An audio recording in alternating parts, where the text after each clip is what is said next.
Монгол улс ардчилсан нийгэм чөлөөт эдийн засгийн тогтолцоонд шилжснээс хойш улс орны эдийн засаг жилээс жилд цэцэглэн хөгжиж байна. Нийслэл Улаанбаатар хотод маань өндөр барилгуудаас өндөрлөн босож, өнгө үзэмж нь сайжран байгаа хэдий ч хотын маань нөгөө хэсэгт гэр хороолол хүрээген тэлж, хуучирч муудсан барилгууд олширч, дэд бүтэц, нийтийн тээврийн сүлжээ ачааллаанд дийлэхгүй болсны улмаас хүндрэл бэрхшээлүүд араараасаа урган гарсаар байна.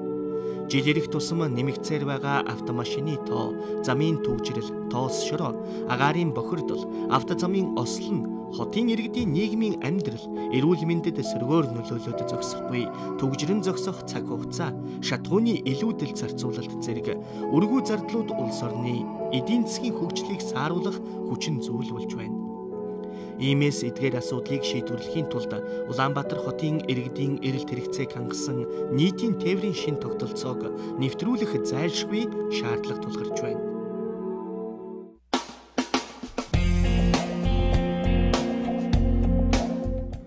Азийн дийлэнх томоохон хотууд нийтийн тээврийн сүлжээнд метро ашиглаж байна.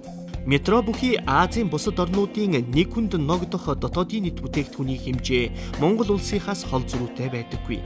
Уул уурхайн салбарын өсөлтийн нөлөөгөөр Монгол улсын нэг хүнд ногдох дотоодын нийт бүтээгдэхүүний хэмжээ 2020 онд одоогийнхоос хэд дахин нэмэгдэх төлөвтэй байна. Японы хувьд 1 саяас дээш хүн амтай хотуудад метро ашигладаг. 2030 онд оргил ачааллын цагаар нэг талдаа 18,000 зорчигч зорчих төлөвтэй байгаа бөгөөд энэхүү эрэлтийг хангахад MRT буюу метро шаардлагатай юм. Метро нь автобуснаас ойролцоогоор 5 дахин их буюу цагт 20,000 зорчигч тээвэрлэх хүчин чадалтай.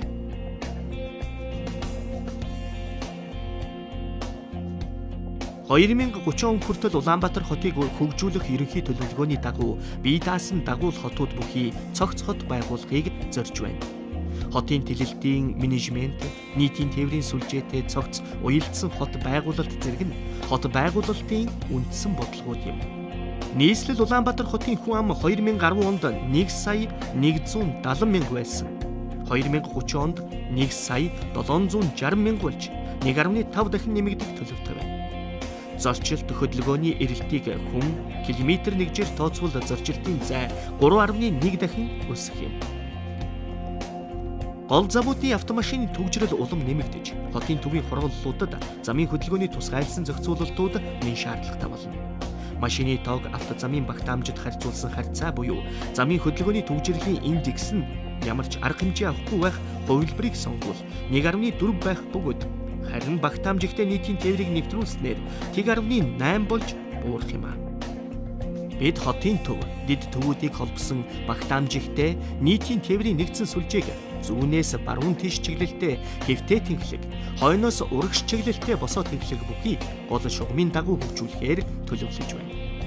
Энх тайвны өргөн чөлөөний дагуу метроны сүлжээг гол тэнхлэг болгож, бусад нийтийн тээврийн төрлүүдтэй уялдуулсан нийтийн тээврийн сүлжээг санал болгож байна. Багтаамжигтай нийтийн тээврийн сүлжээг ашиглалтанд оруулснаар автозамын хөдөлгөөний нөхцөл байдал ямар болох вэ? Нийтийн тээврийн бусад хэрэгсэлтэй уялдуулан хөгжүүлэх автозамын сүлжээний дэвшилтэд технологи болох Улаанбаатар метро нь Улаанбаатар хотын тээврийн орчныг сайжруулахад чухал түлхэц болно.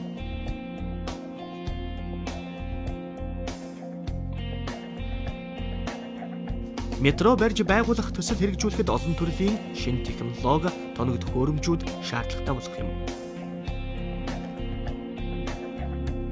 Метроны барилга ухсралтын ажил хийж гүйцэтгэх хэд хэдэн арга бий. Газрын хүнд барилгын ажлыг нээлттэй ухах аргаар хийх нь өртөг өндөртэй төдийгүй хөдөлгөөний эрчим ихтэй энх тайвны өргөн чөлөөний замын хөдөлгөөнд саад учруулах тул Улаанбаатар хотод энэ аргыг хэрэглэх нь тохиромжгүй юм. Харин өрөмдөгч машинаар ухах нь замын хөдөлгөөнд саад учруулахгүй. Өвлийн хүйтэн улиралдч барилга ухсралтын ажлыг хийж гүйцэтгэх боломжтой төдийгүй нээлттэй ухах аргаас өртөг багтайдвал Улаанбаатар метроны газар дорох шугамын барилгын ажлыг явуулахад нэн тохиромжтой.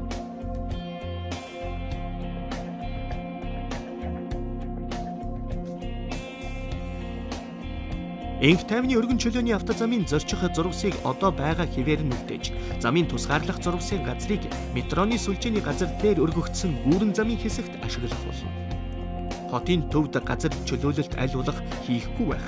Барилгын ажлын үеэр түгжрэл, дуу чимээ зэрэг орчны нөлөөллөөс зайлсхийхийн тулд газар доогуур үйл ажиллагаа явуулах аргыг сонгож байна. Судалгаанаас үзэхэд метрогоор зорчигчдын тоо 2020 онд өдөрт ойролцоогоор 300 мянган хүн, харин 2030 онд 500 мянган хүн байхаар тооцож байна. Хотын баруун хэсэг буюу Саппорогийн тойрог орчмын зогсоол нь Улаанбаатар метроны хамгийн ачаалал ихтэй хэсэг байх тооцоотой байна. Толгойд болон Амгалан өртөөг холбосон 18 км-ийн зайд нэг далын зорчилт ойролцоогоор 30 минут үргэлжилнэ. Мөн метро 5 минутын зайтай тогтмол цагт үйлчлэх учраас ашиглахад нэн хялбар байх юм. Захилгаан тэрэгний зам, зогсоолын байгууламжуудаас гадна бусад ямар төрлийн барилга байгууламжуудыг барьж байгуулах вэ? Захилгаан тэрэгний хяналт, засвар үйлчилгээ болон шөнийн цагаар байршуулах депо шаардлагатай болно. Мөн ажилчдын жолоодлогын сургалт, хяналт, метроны үйл ажиллагааг эрхлэн явуулах ажлын байр хэрэгцээтэй болох юм.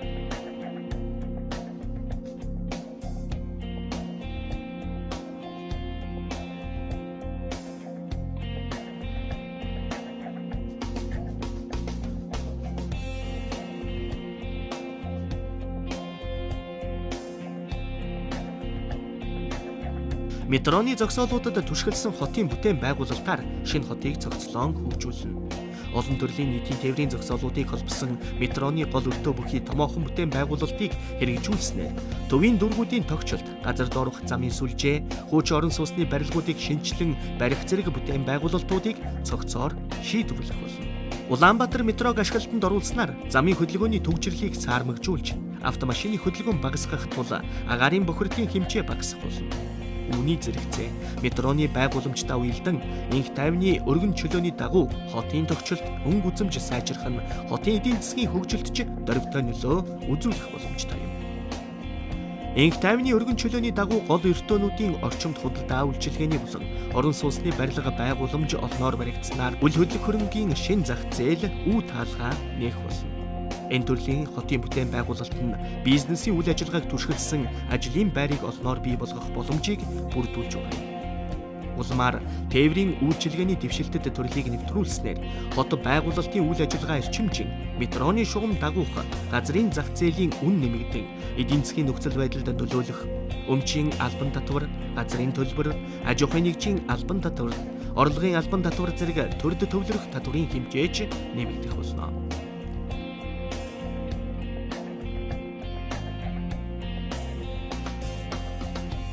Улаанбаатар метрог хэрхэн барьж байгуулах хийгээд үйл ажиллагааг хэрхэн явуулах вэ? Уг төслийг амжилттай хэрэгжүүлэхийн тулд ихээхэн хэмжээний хөрөнгө оруулалт шаардлагатайгаас гадна Улаанбаатар хотод урд өмнө байгаагүй томоохон хэмжээний төмөр замын байгууламжуудын барилга ухсралтын ажил, системийг удирдан явуулах технологиг нэвтрүүлэх шаардлагатай болно. Түүнчлэн технологийн өндөр хөгжилтэй хөгжингүй орнуудын тусламж, дэмжлэг, амин чухал шаардлагатайг энд дурдах хэрэгтэй. Тиймээс хөгжингүй орнуудын төр засгийн болон хувийн хвшлийн байгууллагуудтай Монгол улсын засгийн газар, аж ахуйн нэгжүүд тус тусын үүрэг хариуцлагын хүрээнд нэгт хамтран ажиллах замаар энэхүү төслийг хэрэгжүүлэх нь чухал юм. Төслийг чухам ямар механизмаар удирдан хэрэгжүүлэх вэ? Урьдчилсан байдлаар А болон Б гэсэн хоёр төлөвлөгөөг авч үзэж байна. А төлөвлөгөө нь засгийн газар гол удирдагч болж Улаанбаатар метро төрийн өмчит компани байгуулан барилга ухсралтын ажлаас эхлээд үндсэн үйл ажиллагаа хүртэлх бүх ажлыг удирдан зохион байгуулах хувилбар юм. Улаанбаатар метро төрийн өмчит компани үйл ажиллагааны шаардлагатай хөрөнгийг засгийн газар 100% гарган мөн системийн удирдлага, үндсэн үйл ажиллагаанд хувийн хвшлийг оролцуулж, төр хувийн хвшлийн түншлэлээр бий болсон 3 дахь талыг үүсгэн байгуулж болох юм.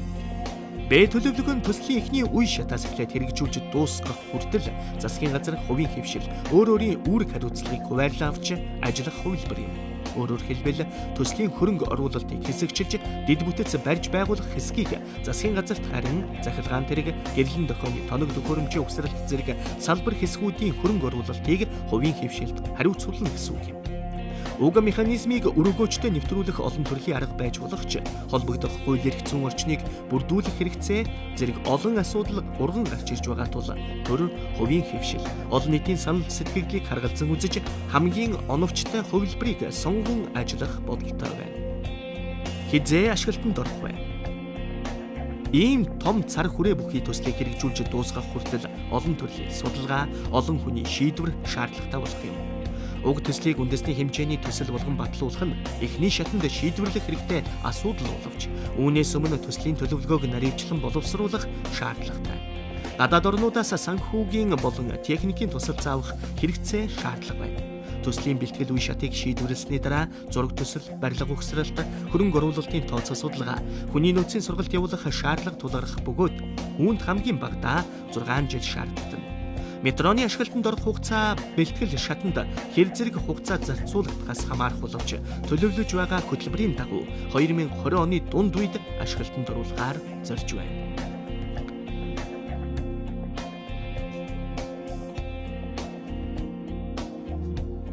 Замын хөдөлгөөний талаар иргэд ямар бодолтой байна вэ? Ард иргэд хортуудаа замын хөдөлгөөний төвжирлийг онцгойлон авч үзэж байна. Нийслэлийн зорчигчдын санал асуулгад оролцсон 2000 иргэдийн 95% нь метро байгуулах төслийг дэмжиж байна. 50% нь өдөр тутамдаа метрогоор зорчигуулна гэж хариулжээ. Метрог байгуулснаар олон төрлийн эерэг үр дүнд хүрнэ. Замын хөдөлгөөний төвжирлээс ангижрахаас гадна нийтийн тээврийн тогтолцоог шинжилэн нийгэм эдийн засгийн хөгжил, шинжилэлтэд маш том хувь нэмэр оруулна. Эдгээр олон төрлийн давуу талтай, хүн бүрт хүртээмжтэй, аюулгүй нийтийн тээврийн хэрэгслээр ард түмэндээ үйлчлэх нь төр засгийн чухал үүрэг юм. Эмх замбраагүй тэлсээр байгаа Улаанбаатар хотыг байгаль орчинд ээлтэй, цомхон хот болгон хөгжүүлэхийн тулд Улаанбаатар хотын гол тулгуур тэнхлэг болох Улаанбаатар метрог барьж байгуулах нэн чухал шаардлагатай байна. Улаанбаатар метрог барьж байгуулах ажил нь нүсэр ажил мөнөөс мөн боловч хотын ойрын ирээдүйг харах бус 50-100 жилийн тэртех Улаанбаатарыг сарвчлан харвал метроны хэрэгцээ шаардлагыг ойлгох болов уу? Иймээс Монгол улсын засгийн газар хийгээд хувийн хэвшил, олон нийтийн оролцооны дэмжлэгтэйгээр шинэ Улаанбаатар хотыг цогцлон хөгжүүлэхийн тулд Улаанбаатар метроны хөгжилтийг дэмжин өргөжлүүлцгаая.